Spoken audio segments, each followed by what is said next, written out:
Nathan Montgomery arrived at the highly sophisticated restaurant overlooking the misty waters of San Francisco Bay exactly 45 minutes before the scheduled meeting time, driven not by anxiousness but by an absolute necessity for total control over his environment.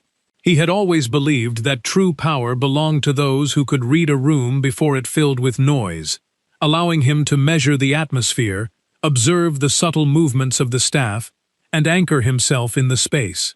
The establishment was quiet, bathed in a low, amber glow, where every piece of polished mahogany and heavy crystal seemed far too expensive to be touched without extreme care. Yet to Nathan, this opulence was merely a familiar stage design for his daily transactions. Holding a thick mahogany leather briefcase firmly in his right hand, he moved toward the secluded table reserved near the grand glass window, which offered an expansive view of the city in perpetual motion, filled with rushing vehicles and distant pedestrians making invisible life-altering decisions. He opened the silver clasps of his briefcase with deliberate calmness, revealing the thick legal document written entirely in complex German, a pivotal international agreement that had been debated for 6 long months and possessed the immense potential to elevate his multi-million-dollar corporation to an unprecedented global tier. Nathan did not speak a single word of German, nor had he ever found the personal need to learn it throughout his long career, because he had always placed his unwavering trust in highly paid, certified professionals to bridge the linguistic divide. The contracted translator, a man named Timothy, arrived at the restaurant shortly thereafter, exuding an air of effortless luxury, with his tailored charcoal suit, relaxed physical posture, and a level of professional confidence that bordered closely on theatrical arrogance. Timothy greeted Nathan with a firm, practiced handshake, sliding into the leather chair without waiting for an explicit invitation, and began talking rapidly before anyone could even ask a single introductory question about the evening ahead. He commented smoothly on the heavy evening traffic crossing the Golden Gate Bridge, the shifting cultural dynamics of the city, and how exceptionally demanding these particular European investors were known to be during final-stage negotiations. Nathan listened to the torrent of words in absolute silence, as this overwhelming display of social security did not bother him in the least. Rather, he viewed it as a reassuring sign of elite professional competence and thorough preparation. "The foreign investors will be arriving in just a few short minutes," Timothy stated with a smooth, bright smile, while adjusting his silk necktie, assuring Nathan that every single detail of the contract was perfectly aligned with their prior verbal agreements. Nathan nodded slowly, closing the leather folder on the table and resting his hands flat against the pristine white tablecloth, preferring clean, organized spaces, because mental clarity always began with an unburdened physical environment. He requested only a glass of sparkling water from the staff, whereas Timothy immediately ordered a glass of expensive red wine, gesturing grandly to the nearby service station. Beatrice approached the table with quiet, measured steps, her movements fluid and entirely unobtrusive, perfectly reflecting the rigorous training expected of the staff in such a high-end establishment. Wearing a simple, immaculate uniform that contrasted with her sharp, observant eyes, she carefully poured the sparkling water into Nathan's glass, adjusted the alignment of the crystal stemware, and inquired in a low, neutral voice if they required any further assistance before their guests arrived. Her tone was deeply professional and completely devoid of unnecessary emotion, prompting Nathan to respond with a brief, courteous nod of his head, seeing no reason to engage in trivial pleasantries when a monumental deal was at stake. Beatrice stepped away without any visible rush, fully accustomed to functioning as an invisible part of the luxurious background scenery, having learned early in her career that the less she was noticed by the wealthy clientele, the better she could perform her duties. She walked back toward the dark oak service counter, quietly noting the subtle shifts in the room, before heading to another table to take orders, all while remaining completely detached from the opulent drama unfolding around her. Within 10 minutes, the German investors arrived, bringing a wave of formal greetings, stiff handshakes, and tightly controlled smiles that immediately shifted the linguistic atmosphere of the private dining area. The sharp, rhythmic sounds of the German language quickly began to dominate the space around the table, as Timothy naturally assumed his role as the vital intermediary, translating the foreign spoken words into English with remarkable speed. Nathan sat perfectly upright, listening intently to the translated explanations, watching the physical gestures of the men across from him, completely convinced that everything was proceeding exactly as he had planned. Beatrice returned to the table carrying the bottle of expensive red wine, pouring it first for the two foreign guests with a steady hand, then for Nathan, and finally filling Timothy's glass to the exact traditional measurement. As she leaned forward slightly to reach the furthest crystal glass, her ears caught several distinct, isolated words spoken in a low, firm German dialect by the senior investor. It was not a complete sentence, nor was it entirely clear amidst the ambient noise of the room, but the specific phonetic weight of those words caused a momentary pause in her breathing, though she kept her facial expression entirely blank. She continued her duties without reacting outwardly, stepping back into the shadows of the dining room while the conversation at the table advanced into strict discussions regarding delivery deadlines, operational timelines, and financial penalties. Timothy translated each statement with fluid grace, maintaining a deeply secure and comforting tone that seemed designed to put Nathan entirely at ease, matching the expectations of a high-powered corporate negotiation. Nathan made brief, precise annotations in his notepad, completely unable to comprehend the original spoken language, but deeply understanding the universal mechanics of business manipulation, trusting the established process that had served him well for over 2 decades. Beatrice passed by the table once more to collect the empty water carafes, and this time she heard an entire phrase spoken in German, followed by a quiet, cynical chuckle from the younger investor. The words were not overly technical or rare. They were common, heavy words, used primarily in serious domestic or legal contexts to denote a permanent transfer of liability or a hidden risk. She felt a distinct, cold knot of discomfort form in the center of her stomach, but she quickly dismissed the thought as she walked back toward the kitchen doors, telling herself that it was not her place to judge corporate affairs. The restaurant was completely filled now, a bustling collective of clinking silverware and low murmurs, yet Nathan's table remained enveloped in its own unique bubble of immense financial importance and quiet tension. Nathan observed the investors closely, noting their reserved gestures and steady eye contact, finding comfort in the lack of overt hostility or exaggerated enthusiasm, which usually signaled a clean, professional agreement. Timothy continued to dominate the verbal space, frequently interrupting the investors to explain details to Nathan, summarizing long paragraphs of German text into short, digestible English sentences. Nathan saw no red flags in this behavior, assuming it was simply Timothy's job to filter out the unnecessary legal fluff and facilitate a swift, efficient signing of the thick document. Beatrice returned to place a platter of delicate appetizers in the center of the table, her fingers moving with absolute precision as she arranged the small silver forks. While she carefully positioned the final piece of cutlery near Timothy's elbow, the senior German investor spoke a long, unbroken sentence that carried a completely different emotional weight than Timothy's subsequent English translation. It was not a technical description of a supply chain. It was an explicit condition, an ultimatum wrapped in a warning that altered the very foundation of the contract's ownership structure. Beatrice felt her entire body stiffen before her conscious mind could even process the full linguistic meaning. Yet she forced her hands to remain steady as she cleared her throat and stepped away. Behind the safety of the wooden service counter, she took a deep, shaky breath, trying desperately to focus on her immediate physical tasks rather than the dangerous narrative forming in her mind.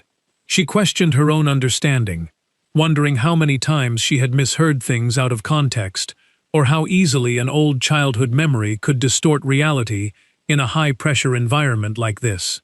The negotiation across the room continued without a single hitch, Timothy speaking with absolute naturalness, while the investors listened with a calm, predatory patience that sent a chill down her spine. Nathan remained completely relaxed, his face projecting the absolute confidence of a man who believed he had outmaneuvered his competition, entirely unaware of the invisible trap closing around his company. Beatrice watched the table from a distance, not out of mere curiosity, but because she had been raised in a household where the German language was never used for trivial, everyday chatter. Her great-grandmother had immigrated to a small rural community in Pennsylvania decades ago, preserving the language as a sacred, serious tool, reserved exclusively for moments when life-altering truths or deep family crises needed to be spoken. That distinct linguistic cadence had been deeply engraved into Beatrice's mind during her early childhood, teaching her to recognize the exact tonal difference between an honest agreement and a deceptive compromise. At the table, Nathan closed his leather folder for a brief moment, listening with a respectful nod as the younger investor pointed directly to a specific page of the thick German text. Timothy translated the man's explanation in less than 5 seconds, presenting it as a routine administrative clause that required no further discussion or scrutiny before signing. Nathan nodded in agreement, picking up his heavy fountain pen, while Beatrice felt the internal discomfort return with such overwhelming force that she could no longer remain a passive observer. The restaurant continued to hum with life around them, plates of food moving across the floor, but that specific table seemed to freeze in a dangerous, invisible focus, where a massive deception was unfolding in plain sight. Nathan had absolutely no reason to suspect treachery, as he trusted his decades of corporate experience, trusted the stellar reputation of the agency that provided Timothy, and trusted his own ability to read human faces. Beatrice stood near the kitchen entrance, balancing a heavy tray of desserts on her left arm, her mind racing through the catastrophic consequences of stepping out of her boundary. She knew very well that people in her economic position were hired to be seen and not heard, and that interfering in the business of a multimillionaire could result in immediate termination without pay. Her co-worker, an older waitress named Evelyn, brushed past her with a stack of clean linens, whispering quietly about how demanding the customers at table 4 were being tonight. Beatrice simply nodded in response, her eyes remaining fixed on Nathan's hand, which was now hovering directly above the signature line of the German contract. She remembered her grandmother's stern voice echoing in the small kitchen of her youth, telling her that some words carry a permanent consequence, and that remaining silent during a lie was the same as speaking it yourself. She watched Timothy lean forward, his eyes shining with a desperate, hungry anticipation as he pushed the pen slightly closer to Nathan's fingers. The manager of the restaurant, Mr. Benson, walked past Beatrice with an authoritative stride, instructing her to ensure that the VIP table received a fresh round of hot coffee immediately, without any delay. "Yes, sir," Beatrice replied softly, her voice barely audible over the roaring sound of her own heartbeat, as she moved toward the coffee station to prepare the silver tray. She poured the dark, steaming liquid into a porcelain pot, her hands trembling slightly as the full weight of her impending decision crystallized in her mind. She knew she possessed no legal knowledge, no corporate degrees, and no authority to challenge a professional translator, but she also knew, with absolute certainty, that the words spoken by the German man did not match the English words Timothy had used. Timothy had just translated a restrictive clause regarding total loss of operational control as if it were a simple, standard insurance formality that protected both corporate entities equally. Beatrice lifted the heavy silver tray, her knees feeling incredibly weak, as she took her first step back out onto the crowded dining floor, knowing that once she crossed that room, there would be no turning back from whatever happened next. She moved across the dining room with her standard, fluid grace, her eyes focused entirely on the white porcelain cups resting on her tray, ensuring that not a single drop of hot coffee spilled onto the polished floor. The distance between the service counter and Nathan's table felt like 5 miles of open terrain, each step magnifying the intense panic screaming inside her head about the security of her employment. Timothy was currently telling a light corporate joke in English, causing the 2 German investors to offer polite, shallow smiles, though their eyes remained sharp, cold, and entirely focused on the pen in Nathan's hand. Beatrice approached the left side of Nathan's chair, lowering herself slightly to place the clean saucer onto the white tablecloth with an absolute minimum of physical noise. She could smell the expensive cologne Nathan wore, mixed with the rich aroma of the freshly brewed coffee, creating a sensory memory that would stay with her for the rest of her life. Nathan did not look up at her, his eyes still scanning the final lines of the document, his mind entirely occupied by the massive financial numbers swimming on the page. Timothy glanced at Beatrice with a brief, impatient flicker of irritation in his eyes, clearly annoyed by the minor interruption during the absolute climax of his carefully constructed negotiation. Beatrice reached past Nathan's shoulder to adjust the small silver spoon, leaning in just close enough so that her lips were mere inches away from his right ear, her breath shallow but remarkably steady. "Your translator lies," she whispered in a voice so incredibly quiet and compact that it seemed to die the exact moment it left her mouth, carrying no vibration that could be caught by anyone else at the table. She did not provide a lengthy explanation. She did not look into his eyes, and she did not wait to see the immediate physical reaction of the powerful man sitting before her. She instantly straightened her spine, picked up the empty water glasses with her right hand, turned her back to the table, and walked away toward the kitchen with an entirely neutral expression. The physical world around them did not stop spinning. A group of tourists laughed loudly at a table near the main entrance, and a busboy accidentally dropped a metal fork onto the floor. But at that specific corporate table, the very air seemed to instantly lose its warmth, turning thick, heavy, and completely stagnant within a fraction of a second.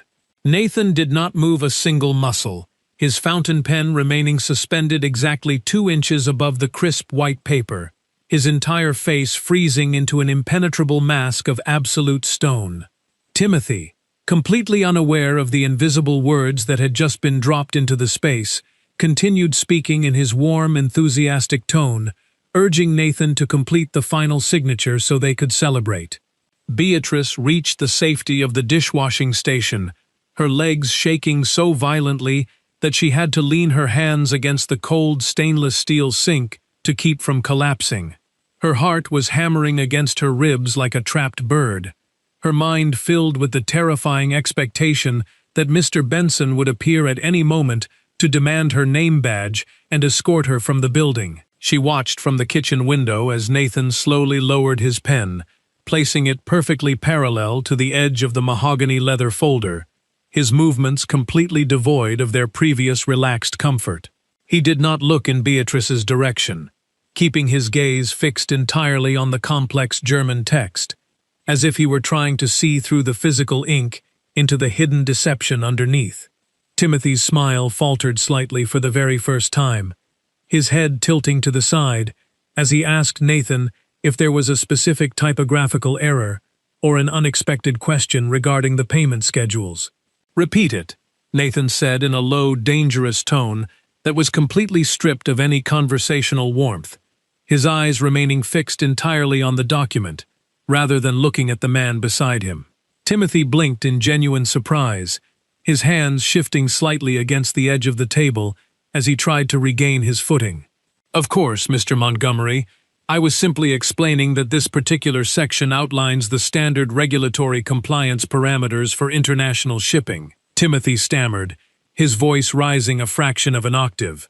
"Repeat exactly what he said," Nathan interrupted, his voice dropping even lower as he pointed his left index finger directly at the senior German investor across the table. The senior investor, sensing the sudden, dramatic shift in the emotional atmosphere, cleared his throat and repeated his previous statement in slow, deliberate German, his eyes narrowing with a sudden spark of suspicion. Timothy translated the words quickly, but this time his phrasing was noticeably tighter, his confidence visibly draining from his face as he watched Nathan's motionless expression. Nathan listened, without making a single mark on his notepad, his mind racing through 20 years of business deals, looking for the exact moment where his own arrogance had blinded him. "Say it again," Nathan commanded, using a short, broken fragment of German that he had accidentally memorized during a corporate trip to Frankfurt 15 years ago. A simple linguistic test meant to disrupt Timothy's narrative. The younger investor answered immediately in a sharp tone, and Timothy rushed to translate the response before the man had even finished speaking, his words tripping over one another in a desperate bid for control. Nathan raised his eyes for the very first time, looking directly into Timothy's face, observing the tiny beads of sweat forming along the man's hairline and the nervous twitch of his fingers. "We are going to stop here," Nathan said with absolute finality, closing the thick leather folder with a heavy, decisive thud that echoed across the immediate dining area. Timothy's face turned completely pale, his mouth opening and closing like a fish as he tried to find a logical argument to reverse the sudden collapse of his evening. "But this is the final deadline, Mr. Montgomery. If we do not sign tonight, these gentlemen will fly back to Europe tomorrow morning, and the entire deal will dissolve," Timothy whispered frantically. "No," Nathan replied, his voice completely devoid of anger, but filled with a terrifying weight of absolute certainty. "It is not moving forward tonight." He rose from his seat with a slow, controlled elegance, offering a polite, formal apology to the two German investors for the unexpected delay, stating that an unforeseen internal administrative issue required his immediate personal attention. The investors stood up slowly, exchanging short, sharp glances of mutual confusion, while Timothy remained frozen in his chair, staring at the closed folder as if his entire life had just been erased. Beatrice stood behind the service counter, her fingers tightly gripping a white cotton towel, watching the powerful corporate figures exit the restaurant one by one into the cool San Francisco night.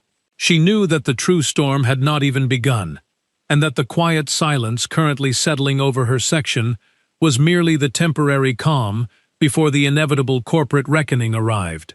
Mr. Benson walked up beside her, his eyes fixed on the empty table, asking her in a suspicious whisper if she had noticed anything unusual or improper about the way the guests had departed.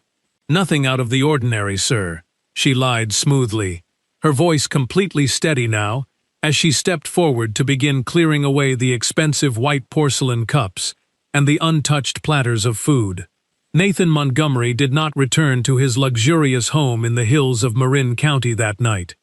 Instead, he instructed his driver to take him directly back to his corporate headquarters in the financial district. The journey through the dark, empty streets of the city was wrapped in an absolute, suffocating silence, as Nathan refused to turn on the radio or make any of his usual late-night business calls. The quiet voice of the young waitress continued to echo in the center of his mind, its dry, clinical precision bothering him far more than the actual financial betrayal he had narrowly escaped. There had been absolutely no theatricality in her whisper, no hidden desire for dramatic effect, and no lingering expectation of a reward. It was simply a raw, functional warning, dropped by an invisible hand. He arrived at the deserted corporate tower, ascending alone in the private glass elevator to the top floor, where the massive, empty offices were illuminated only by the distant, blinking lights of the harbor. He walked into his expansive corner office, tossing his expensive wool coat onto the leather sofa, and sat down at his desk, with the thick German contract resting squarely in front of him. For his entire professional life, Nathan had operated under the firm assumption that safety was bought through elite expertise, hiring the most expensive minds to ensure his absolute protection from failure. Now, he was forced to confront the terrifying reality that those same expensive minds could be bought, manipulated, or simply blinded by their own unchecked professional arrogance. He turned on his desk lamp, its sharp white light cutting through the darkness, and began reading the document, line by line, focusing not on the words he couldn't understand, but on the structural layout of the paragraphs. He could see the exact pages where Timothy had spent the most time explaining things, the sections where the translator had used grand, sweeping gestures to distract him from the physical text. He picked up his secure office phone and dialed the private number of his chief legal counsel, Arthur Pendleton, who answered on the third ring with a voice heavy from sleep. "I need you in the office tomorrow morning at 5 o'clock, Nathan said without a single introductory pleasantry, his voice cutting through the telephone wire with absolute authority. "Bring an independent, third-party German legal expert who has absolutely no connection to our current translation agency or the European Investment Group," he commanded. "Is there an immediate crisis, Nathan?" Arthur asked, his tone instantly shifting into high alert as he heard the rare, cold gravity in his old friend's voice. "Just have the room ready," Nathan replied quietly before hanging up the phone, leaving the office completely dark save for the single lamp illuminating the paper. The following morning arrived with a gray, heavy fog rolling across the bay, matching the grim, silent atmosphere inside the main executive conference room where Arthur and a senior legal scholar named Dr. Vance were already waiting. Nathan walked in without a word, sliding the thick German contract across the long glass table, instructing Dr. Vance to translate the operational control clauses line by line out loud. Dr. Vance adjusted his reading glasses, flipped to the middle section of the document, and began reading the original German text, translating it into precise, literal English prose. Within 5 minutes, the massive hidden trap was fully revealed to everyone in the room. The contract stated explicitly that in the event of any minor operational disagreement, the entire decision-making authority of Nathan's company would permanently shift to the German investors. It was a complete corporate ambush, beautifully disguised as a standard regulatory framework, designed specifically to strip Nathan of his life's work the exact moment the first shipment arrived at the docks. Timothy had deliberately omitted every single one of these catastrophic details during his live translation, presenting the clause to Nathan as a mutual protection agreement that carried absolutely zero operational risk. The legal review continued for 3 agonizing hours, with Dr. Vance uncovering 4 additional hidden clauses that would have effectively drained Nathan's corporate treasury within the first 12 months of the partnership. Arthur sat in absolute stunned silence, his face pale as he realized how close they had come to signing an official document that would have completely destroyed the entire multi-million-dollar enterprise. "This is a systematic execution, Nathan," Arthur whispered, looking up from his legal notepad with an expression of pure disbelief. "If you had signed that paper last night, we would have been completely bankrupt by next winter." Nathan did not shout, nor did he smash his hands against the table. He merely stared out the grand window at the fog-shrouded towers of the city, his mind working with cold, calculated precision. He realized that the true danger had not been the deceptive contract itself, but rather his own deep, systemic blindness to the quiet voices that existed outside his immediate circle of power. He had spent his entire career listening exclusively to men who spoke with loud, expensive confidence, assuming that success was a closed conversation, reserved only for those who held prestigious titles. He thought of the young waitress who had risked her livelihood to whisper 4 words into his ear, a person who had absolutely nothing to gain from his corporate survival, but possessed the integrity to speak the truth. Later that afternoon, Nathan instructed his administrative assistant to gather a comprehensive background report on the translation agency, uncovering a long, hidden trail of kickbacks and secret bank transfers linking Timothy directly to the German investment group. The entire negotiation had been a carefully orchestrated performance from the very beginning, designed to exploit Nathan's total reliance on an intermediary who wore a beautiful suit and spoke with absolute authority. Nathan signed the official termination paperwork for Timothy's agency, directing his legal team to file immediate fraud charges with the federal authorities, ensuring that the deceptive translator would never step foot inside a corporate boardroom again. Once the immediate legal fire was contained, Nathan stood alone in his office, looking at a small slip of paper containing the address of the sophisticated restaurant where his entire life had been saved.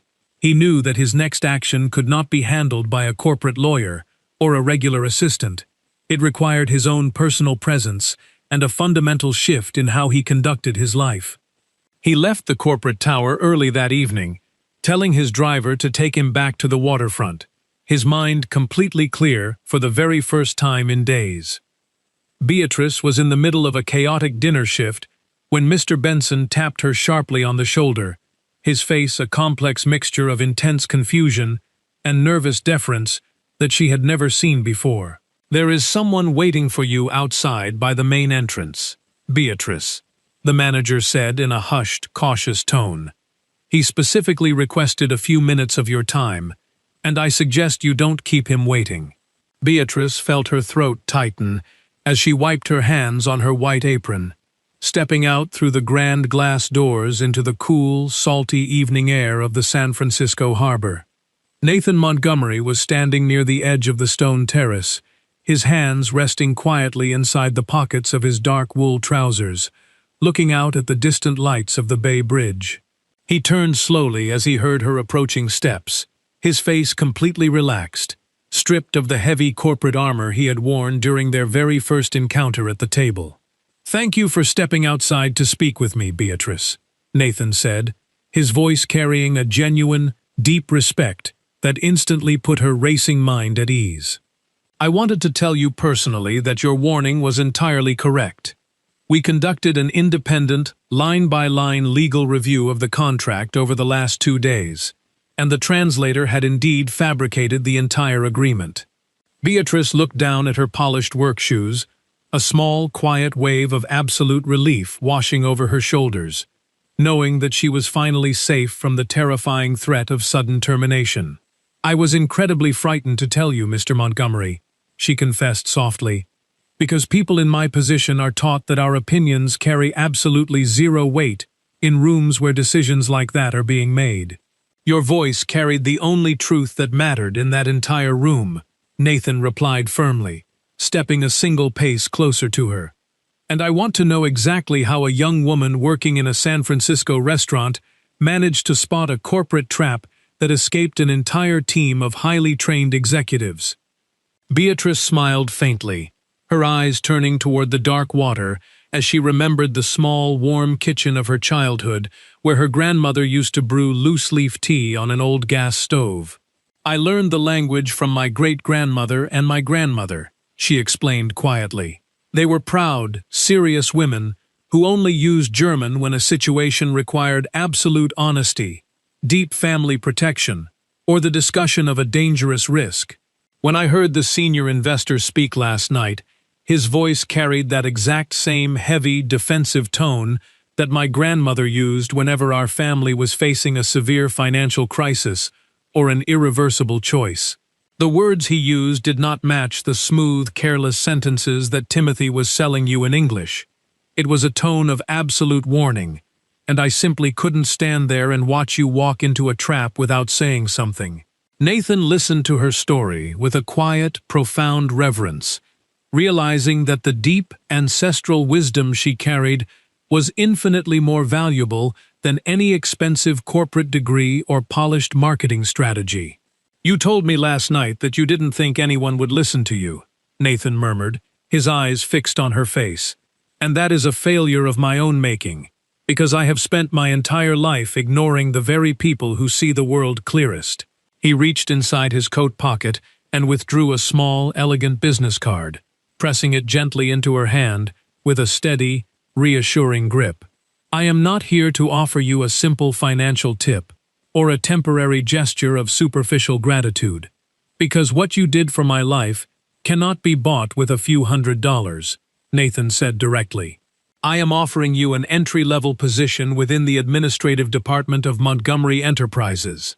A real job with a fair salary, complete medical benefits, and fully funded university tuition for any degree or language certification you choose to pursue."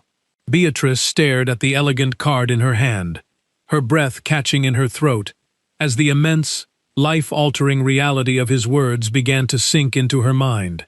"I don't possess a formal corporate resume, Mr. Montgomery, and I have absolutely no experience working inside a large corporate office," she whispered, her voice trembling slightly with a mixture of hope and intense fear. "You possess the rare ability to listen to what is not being said, and you possess the absolute integrity to speak up when the world around you is completely silent," Nathan replied with a warm smile. "Everything else can be easily taught, but character like yours cannot be manufactured." She looked up into his eyes, seeing no condescension or pity, but rather a profound partnership based on mutual respect, and she nodded her head in silent acceptance of the new path before her. Beatrice transitioned into her new professional life at Montgomery Enterprises exactly 14 days later, stepping into the massive, glass-walled administrative center with a quiet determination that quickly caught the attention of her new colleagues. She was assigned to a modest workspace near the corporate compliance department, where huge stacks of international shipping documents and legal files passed through her hands on a daily basis. An experienced administrative supervisor named Clara was tasked with showing her the complex filing systems, and she was continually amazed by how quickly Beatrice could identify patterns and inconsistencies within the paperwork. Beatrice did not boast about her unique connection to the Millionaire CEO, nor did she seek any special treatment from the rest of the staff. She arrived 20 minutes early every morning and stayed late into the evening to study advanced legal terminology. Nathan kept his promise of absolute professional distance, never interfering in her daily assignments or offering public praise, preferring to let her build her own organic reputation, based entirely on her personal merit. He watched her from a distance during his walk through the building, noting how her posture slowly shifted from a defensive need to avoid taking up space to the calm, steady confidence of a woman who knew she belonged. The corporate culture of Montgomery Enterprises began to experience a subtle, invisible revolution under Nathan's leadership, as he deliberately restructured his executive meetings to include the voices of junior researchers and quiet analysts. He no longer allowed smooth-talking directors to dominate the boardroom with polished, rehearsed presentations. Instead, he began asking simple, direct questions to the individuals who actually compiled the raw data. He became deeply suspicious of extreme professional arrogance and loud, unyielding confidence, realizing that the truest insights often belong to those who spent their time observing the details in absolute silence. The German contract, completely rewritten by Arthur and an independent legal team, was officially signed 6 weeks later, in a quiet, untheatrical meeting that took place inside Nathan's private office, without a single drop of wine. The foreign investors, stripped of their deceptive advantage, agreed to a fair, balanced partnership that brought immense financial prosperity to both corporations, while fully protecting Nathan's operational sovereignty. On a rainy Friday evening, near the conclusion of her 3rd month with the company, Beatrice ran into Nathan near the main elevator bank as the rest of the tower was emptying out for the weekend. "How is the transition treating you, Beatrice?" Nathan asked quietly, stepping into the elevator car beside her as the doors slid shut with a soft click. "It is the most difficult challenge I have ever faced, Mr. Montgomery," she replied with an honest, weary smile. "But it is also the very first time in my life that I feel like my ears and my mind are being used for something that truly matters." Nathan nodded slowly, looking at the reflection of the city lights, dancing across the glass panel, as the elevator descended smoothly toward the street level. "We spend the first half of our lives learning how to speak with authority, Beatrice, but it takes a lifetime to understand that the greatest wisdom always belongs to those who have mastered the difficult art of listening," he said softly. As she walked out into the cool San Francisco rain, her leather briefcase tucked firmly under her arm, Beatrice realized that her great-grandmother's ancient language had not just been a nostalgic relic of the past, but a sacred compass that had guided her out of the shadows into her own true power. The profound journey of Nathan and Beatrice offers an enduring testament to an absolute truth that regular life experiences continuously reveal to those who have lived long enough to observe the shifting tides of human behavior. True sight does not belong to those who occupy the highest seats of authority, nor does genuine wisdom always flow from the mouths of those who have been trained to speak with expensive, unyielding eloquence. As we accumulate years on this earth, we begin to notice a repetitive, dangerous pattern in human affairs. The world is consistently drawn to the loud, the theatrical, and the supremely confident, often mistaking a powerful voice for an honest heart.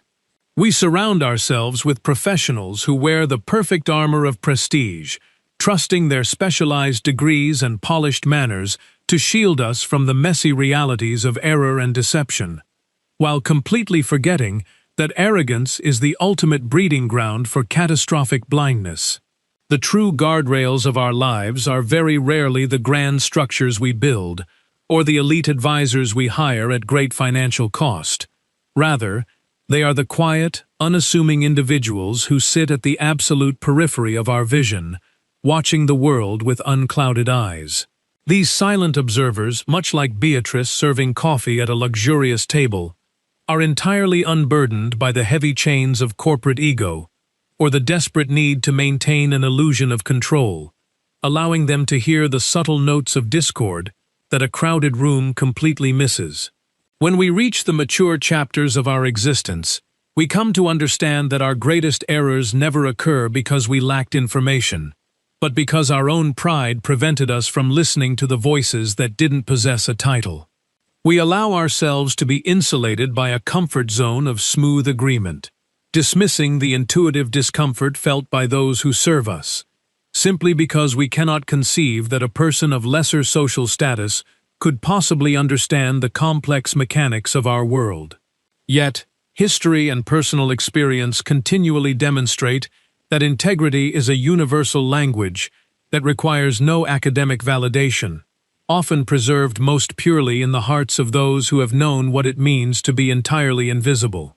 To live with true wisdom is to deliberately cultivate a quietness within our own minds, a conscious willingness to dismantle the rigid hierarchies that dictate who is worthy of being heard and who should remain a silent background fixture. It requires the profound humility of a man like Nathan, who possessed the rare strength to stop his entire life on the strength of a four-word whisper, recognizing that truth does not owe an apology for its humble origin. In the final estimation of a long life, the wealth we protect and the contracts we sign are far less important than the deep, humanistic capacity to look across a room and validate the quiet dignity of a soul who had the courage to speak when silence would have been infinitely easier.